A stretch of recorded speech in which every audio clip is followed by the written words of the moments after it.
네, 마켓 리더 시간으로 이어가 보겠습니다. 오늘 함께 하실 분 소개할 텐데요.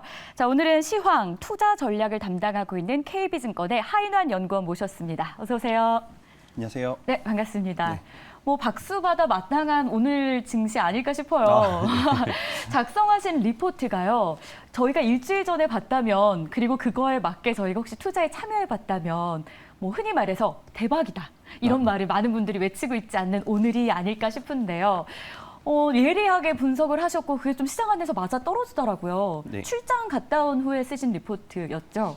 출장 전에부터 써서 오. 출장 중에도 가서 좀 일을 하면서 잘 썼었고요. 출장 네, 후에 완성. 출장 후에 인덱스 자료를 내면서 완성을 했습니다. 와, 네. 어디에 관련한 내용이 주제가 뭐였죠? 인도네시아 출장을 4박 5일 일정으로 다녀왔거든요. 3월 마지막 주에 다녀왔고 인도네시아 하면은 이제 니켈을 가장 많이 생산하는 국가입니다. 네. 뭐 인구가 많다라는 것도 뭐 중요한 포인트가 될 수 있고요.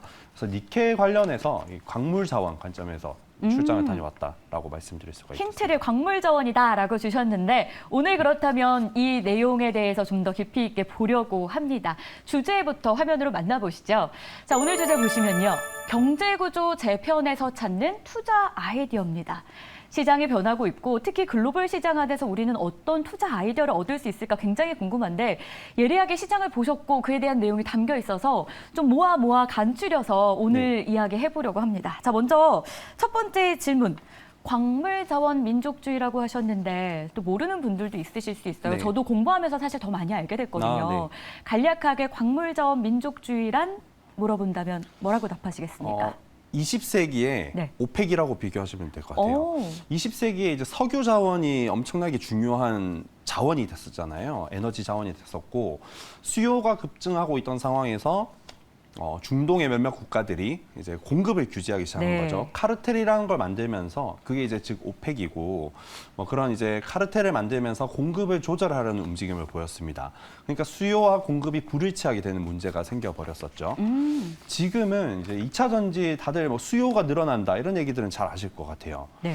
근데 이제 2차 전지에 바로 들어가는 게 이런 리튬이나 니켈 같은 광물들이고 그런 광물들도 석유 자원처럼 조금 유사하게 몇몇 국가들에만 국한돼서 매장돼 있습니다. 네. 그러니까 이제 이런 국가들이 누가 봐도 돈이 될 것 같잖아요. 아. 네, 돈이 될 것 같으니까 과거의 오펙처럼 뭐 그런 공급을 망을? 규제하려는 카르텔을 만들려는 또는 공급을 규제하려는 그런 움직임을 보이고 있는 것을 제가 광물 자원 민족주의라고 표현을 해봤습니다. 결국 이 광물이 가장 많이 들어가는 것, 시장의 트렌드, 전기차 아니겠습니까? 네, 맞습니다. 가장 연관성이 있는 거죠? 네, 그렇죠. 네. 전기차에 네. 니켈이 들어가고 리튬도 들어가고요. 리튬도 들어가고. 네, 과거에는 전기차라는 게 없었다가 맞아요. 이제 그게 갑자기 이제 수요를 폭증시킨 거죠. 그래서 이제 수요와 공급이 불균형하게 되는 그런 문제가 나타나고 있는 게 이 광물 자원 민족주의라고 이해하시면 되겠습니다. 좋습니다. 앞서 말씀하신 대로 20세기에는 석유 자원 민족주의가 있었다면 지금은 광물 자원 민족주의가 있다. 그리고 이 공급 그러니까 니켈이나 뭐 이런 것들을 가지고 있는 국가가 결국 좀 돈을 벌고 싶은 거잖아요. 네. 규제하고 싶은 그렇죠. 거고. 네. 자, 니켈 기구 설립을 쉽게 말해서 좀 추진하고 있다라고 볼 수 있는데 공급 국가들이 이런 결정을 한 배경 단순하게 좀 이익을 위해서만일까요? 어떻게 보세요? 국가 경제의 발전을 위한 거다라고 좀 좋게 너무 설명하신 거 아닙니까? 뭐 사실 이익을 위한 거죠. 네. 본인들의 이익을 챙기기 위함인데 뭐 이렇게 보시면 될 것 같아요. 저는 인도네시아를 다녀왔고 뭐 리튬을 많이 생산하는 국가들은 아르헨티나, 뭐 볼리비아, 칠레 이런 남미 국가들이 있잖아요. 이제 또 니켈 쪽은 인도네시아가 가장 많이 매장을 갖고 있고 또 생산도 가장 많이 합니다. 그래서 인도네시아에 다녀오면서 이제 느꼈던 거는 사실 인도네시아 해양투자조정 장관이라는 분이 3월 24일 날 우리 한국에 방문을 하셨었거든요. 네. 이제 발표를 또 하셨었는데 우연히 참가할 기회가 있어가지고 가서 듣고 왔는데 니켈이라는 자원은 갖고 있는데 네. 그것을 가공하고 또 배터리로 활용하고 전기차로 활용하면 더 수출 금액을 많이 부가가치를 창출할 수 있잖아요.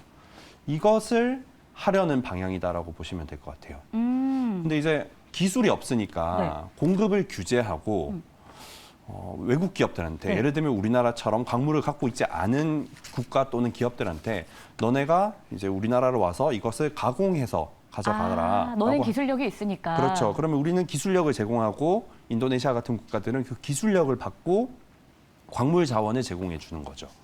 그러면 부가가치를 높여서 수출할 수 있기 때문에 국가 경제에 좋은, 좋게 표현하면 국가 경제에 좋은 뭐 그런 전략이라고 보시면 되겠습니다. 결국 그 국가 경제에 좋은 그 국가는 바로 이 광물을 갖고 있는 국가잖아요. 네, 맞습니다. 공급 국가라고 설명해도 되겠죠. 네, 그렇죠. 그럼 반대로 공급 국가가 있으면 수요 국가가 있을 거예요. 우리나라처럼요. 네.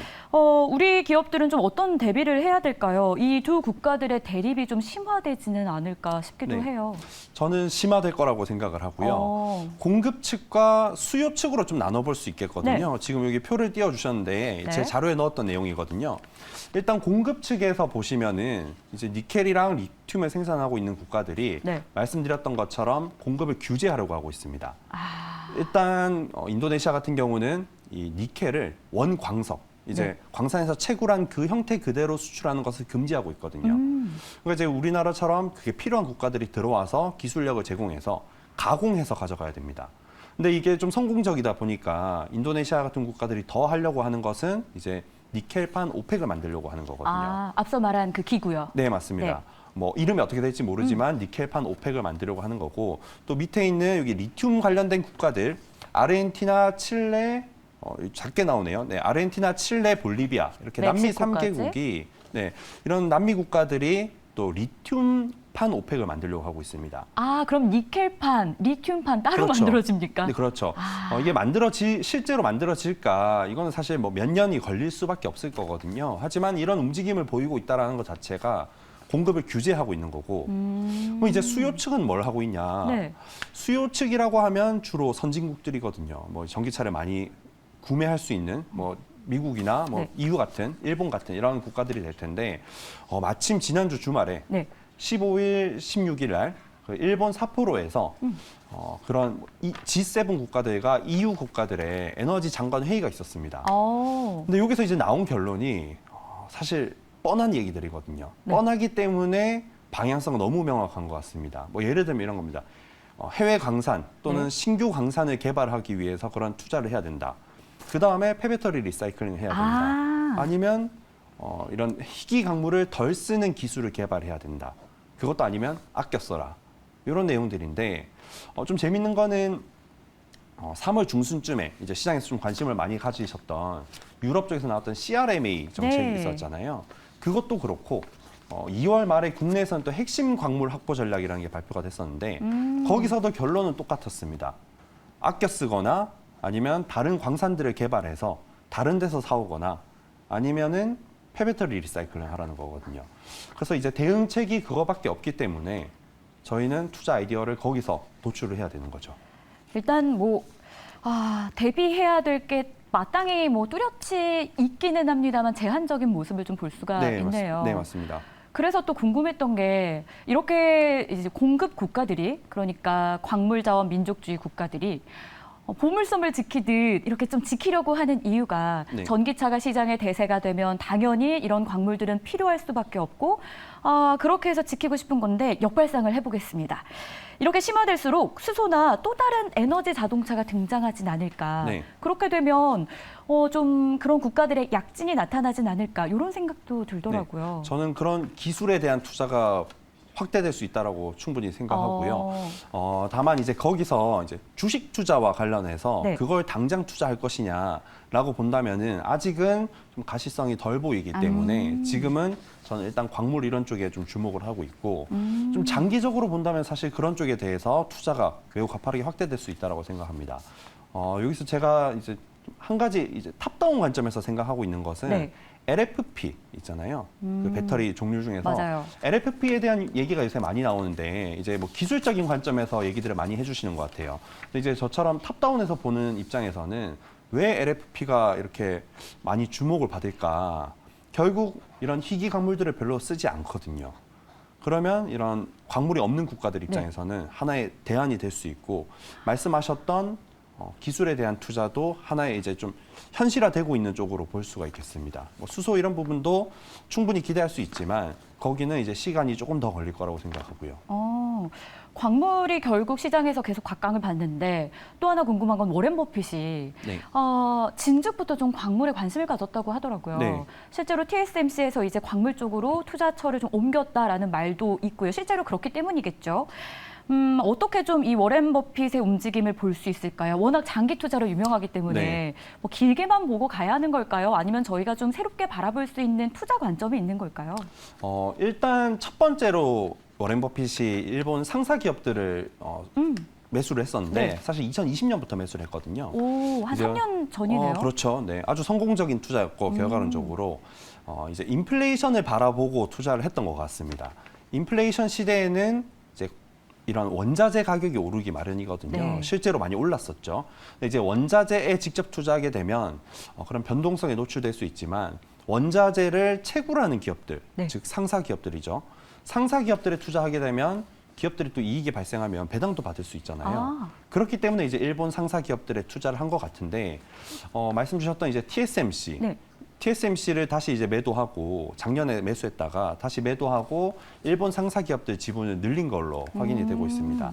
저는 여기서 이제 조금 다른 포인트를 추가할 수 있지 않을까 싶은데 뭐 제가 좋아하는 컨셉이 이제 광물 자원 민족주의다 보니까 네. 제가 좀 과잉되게 해석할 수도 있는 거긴 한데 편하게 말씀 주십시오. 예.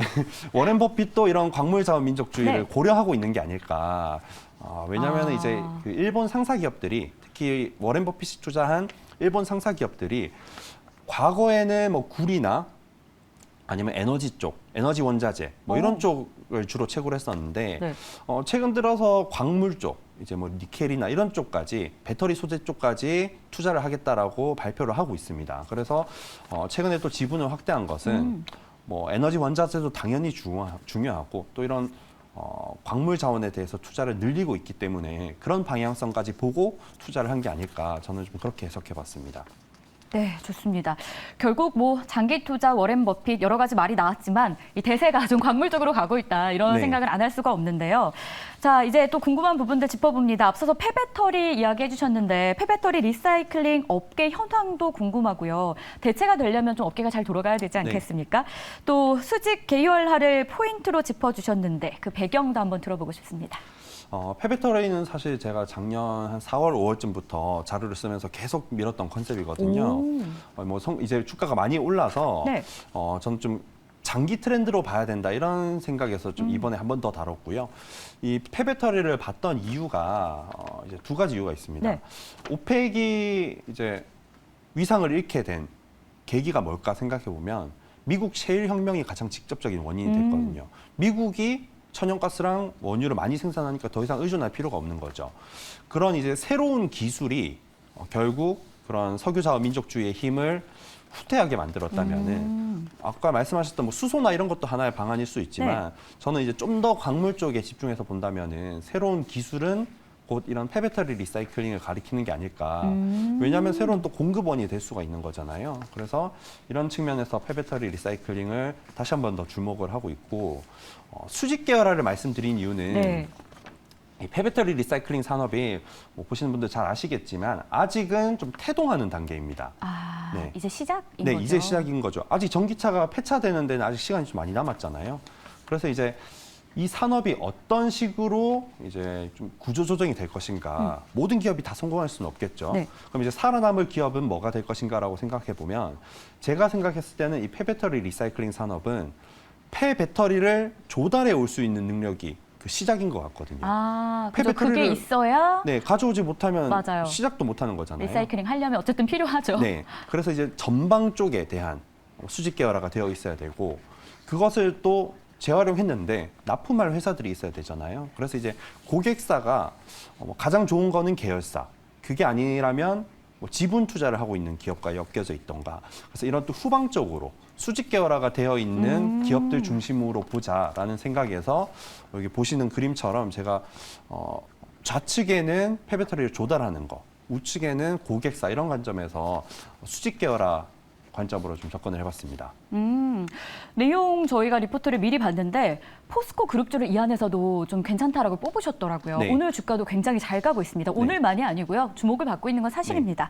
네. 폐배터리 업체 가운데 포스코 그룹주, 이 수직 계열화에서 어떤 위치인지 그리고 이 연관성은 어느 정도라고 보시는지 궁금해요. 오늘 좀 말씀드리고 있는 이 광물자원 민족주의 시대에서 포스코 그룹만큼 최적화된 기업이 있을까 싶을 정도로 우리나라에서는 가장 최적화된 기업이라고 어떤 생각합니다. 면에서요?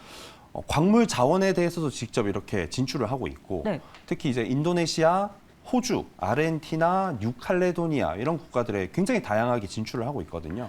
그러니까 이제 광물을 직접 이렇게 조달해 올 수 있는 능력도 있고 그 조달해 온 광물을 2차 전지 소재 쪽, 뭐 양극재, 음극재 쪽에 또 이제 납품할 수 있는 계열사 회사들도 갖추고 있잖아요. 거기에 더해서 폐배터리 리사이클링까지 좀 같이 하고 있습니다. 그래서 저는 뭐 포스코 사실 홀딩스보다도 네. 포스코 그룹을 전반적으로 봐야 된다. 두루두루요? 네, 이제 포스코 그룹을 봐야 된다라고 얘기하면 뭐 이제 결론이 그래서 포스코 홀딩스 아니냐 이렇게 생각하실 수도 있는데 한 90% 정도 맞는 얘기라고 좀 말씀드리고 싶습니다. 포스코 그룹 자체가 이렇게 큰 변화의 변곡점에 있는 상황에서 또 굉장히 최적화된 상황이죠. 광물자원 민족주의 시대 때. 그렇기 때문에 이제 홀딩스는 사실 그런 계열 회사들의 성과의 집합체인 거고 그런 계열 회사들이 어떻게 잘 하고 있는가도 특히 또 주목해 보시면 좋을 것 같습니다. 좋습니다. 그렇다면 포스코 그룹주 단기 급등한 모습이 없지 않아 있는데 좀 부담스럽지 않나라는 생각도 들어요. 주가 측면에서는 좀 네. 계속 관심을 가져볼 만할까요? 주가 네, 측면까지 저는 계속 두루두루. 관심 가져야 된다라고 생각하고요. 오. 얼추 지금 정도 레벨은 네. 과거에 생각했던 뭐 2차 전지, 네. 뭐 2차 전지 쪽 기대감 이런 거였던 것 같은데 저는 거기에 더해서 이런 2차 전지의 공급망의 시작이 사실 광물이잖아요. 네. 그것까지 확실하게 하고 있는 기업이기 때문에 저는 추가적으로 더 아주 매력이 있다고 생각합니다. 좋습니다. 시간 관계상 한 가지만 더 여쭙겠습니다. 인도네시아 출장에서 얻은 또 다른 교훈이 있다면 네. 앞서 말씀하신 것 외에 또 어떤 것들이 있을까요? 짧게 한 가지만 말씀드리면은 네. 인구가 많은 국가다 보니까 구매력에 대해서 접근을 해봤는데 우리가 소비재 쪽을 과거에 인구가 많은 국가에 수출했던 사례는 중국 쪽입니다. 네. 뭐 화장품, 음식료 이런 쪽이죠. 그런데 이제 그때는 저는 세계화 시대의 소비재 수출이었고 지금은 탈세계화 시대의 소비재 네. 수출입니다. 그래서 이제 관세 인상을 하고 있기 때문에 관세를 부과할 수 없는 무형자산의 소비재. 네. 그래서 엔터 업종 이런 쪽을 특히 주목한다라고 답변드립니다. 미디어 콘텐츠. 네. 좋습니다. 엔터 그러면은 뭐 보호무역주의 시대라는 단어가 리포트에 나오던데 네. 이 관련된 내용으로 보면 되겠습니까? 네, 관세를 인상하지 못하는 산업인 거죠. 아. 관세를 인상할 수 있는 산업은 뭐 음식료, 화장품 네. 이런 쪽이고 그쪽보다는 관세를 부과하지 못하는 무형자산의 소비재 그리고 대체가 불가능한 그런 컨셉으로 이 엔터 업종을 좀 보고 있습니다. 좋습니다. 지금 광물자원 민족주의 그리고 관련된 포스코 홀딩스 뭐 그룹주 이야기 여기에 엔터까지 저희가 광물을 시작으로 엔터 마지막 이야기 들어봤습니다. 너무 감사한 시간이었고요. 지금까지 KB증권의 하인한 연구원이었습니다. 고맙습니다. 네, 감사합니다. 자, 저희 1시간 정도 달려왔습니다. 내일은 조금 더 탄탄한 소식으로 오도록 할 테니까요. 함께해 주시길 바라겠고요. 오늘도 시청해 주신 여러분 고맙습니다.